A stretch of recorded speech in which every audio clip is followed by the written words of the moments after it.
So how do we visualize what a molecule looks like? Well, we're going to need the periodic table to do this, and we're going to do what are called Lewis structures, and that's what our goal for today is, to draw Lewis structures. So let's jump right into it. We did talk about you will need a periodic table for this, so if you don't have one out, pause this video and get your periodic table out. And hopefully on your periodic table, you've also noticed that we have groups. And so for our alkali metal group right here, which is in 1A, and our alkaline earth metal group in 2A, and then we're going to skip the transition metals for now, and then we have 3A over here, 4A, 5A, 6A, 7A, and 8A.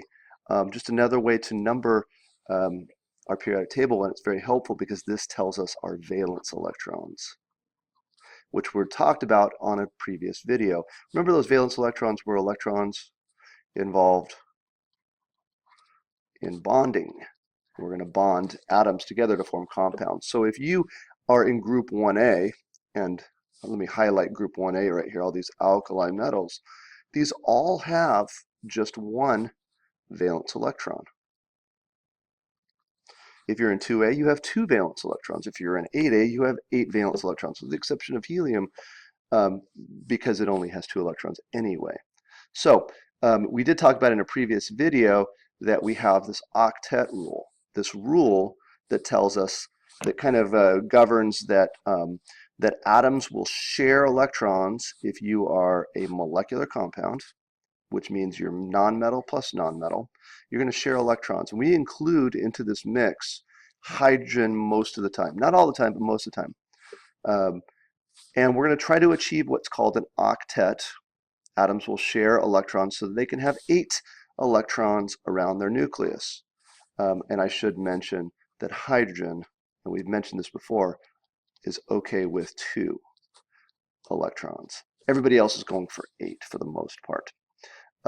And so let's talk about how to draw Lewis structures for molecules using this information. So first off, we're going to draw the Lewis structure for water. So we should write the formula for water. The formula for water is H2O, meaning we have 2 hydrogens. That 2 tells us we have 2 hydrogens and we have 1 oxygen. Typically what we're going to do is put the most electronegative atom in the middle of the molecule. So in this case, it's oxygen. So we're going to draw an oxygen here, okay?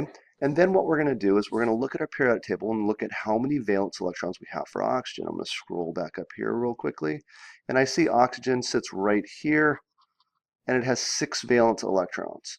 So we're going to illustrate that by drawing the Lewis dot structure for oxygen. We're going to go 1 electron, 2 electrons, 3 electrons, 4 electrons, 5 electrons, and 6 electrons. There's our Lewis dot structure for just oxygen. Then I'm going to go ahead and draw my 2 hydrogens. Because I have pairs here and here, I'm not going to draw my hydrogens there. I'm going to draw a hydrogen here, and I'm going to draw a hydrogen just like that.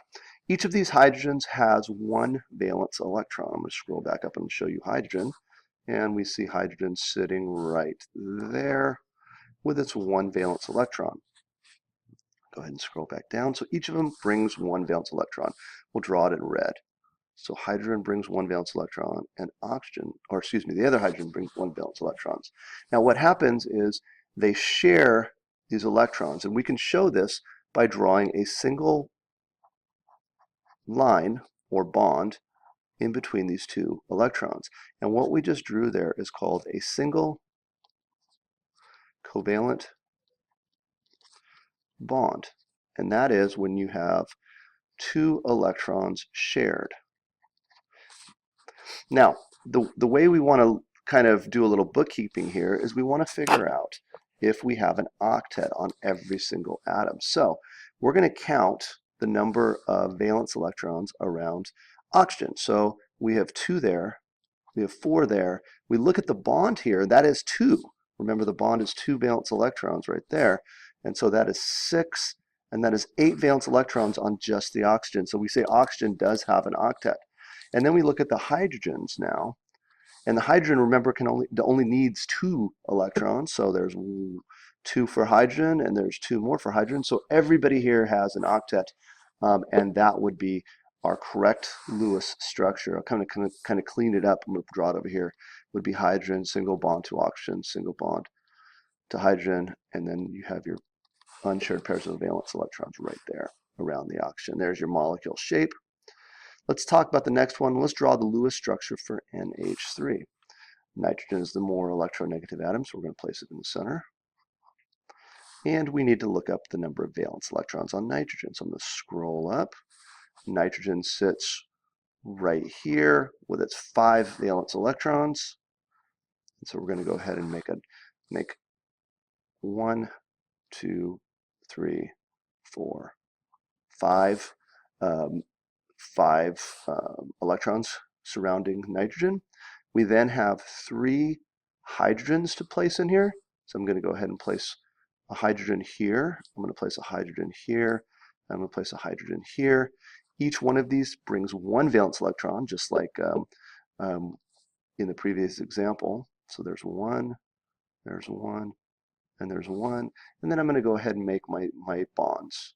So let's make a bond here to here, a single bond here to here, and a single bond here to here. And we're going to double check to make sure that we have an octet.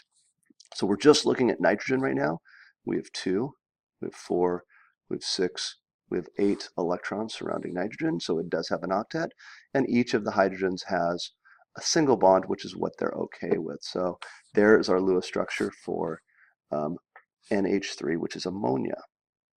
The next one, we're going to draw a Lewis structure for the diatomic chlorine molecule. Diatomic, di meaning two atoms. So this is going to be when you have 2 of the same atoms bonded together. We'll talk more about diatomics in our next video, but let's go ahead and draw this Lewis structure for Cl2. So we have chlorine, but we have 2 chlorines. So we're going to go chlorine, and we're going to draw another chlorine, just like that. We're going to scroll up to our periodic table, and we're going to look for chlorine on our periodic table. We see that it's right here. There's chlorine, and it has 7 valence electrons around it. So each of these chlorines is going to have 7. So I'm going to start on the one on the left. We'll go 1, 2, 3, 4, 5, 6. Well, let's go ahead and do this. I'm going to put the 7th one right there, and I'm going to go ahead and erase one off right here, just like that. And I'm going to move my single down there. Now I still have 7. 1, 2, 3, 4, 5, 6, 7. I want to have that single electron right here, sort of facing the other chlorine. Let's do that. And so let's, on the other chlorine, we're going to do 1, 2, 3, 4, 5, 6, 7. And now they both have 7 valence electrons. Let's go ahead and single bond chlorine between these 2 guys right here, single bond. And now we're going to double check and see if everybody has an octet. So the chlorine on the left has 2, 4, 6, and then the single bond counts for 2. So there's 8 valence electrons. And then the other chlorine has 2, 4, 6, 8 valence electrons. And so now everybody has an octet, and we have what is called the diatomic chlorine molecule. And that is how we draw Lewis structures for molecules. We look at the periodic table, determine how many valence electrons each has. Typically, we place whoever's listed first in the compound in the center, although sometimes we place the most electronegative atom in the center, and then we just put our valence electrons around there and try to get to 8 or 2 with hydrogen. Lewis structures.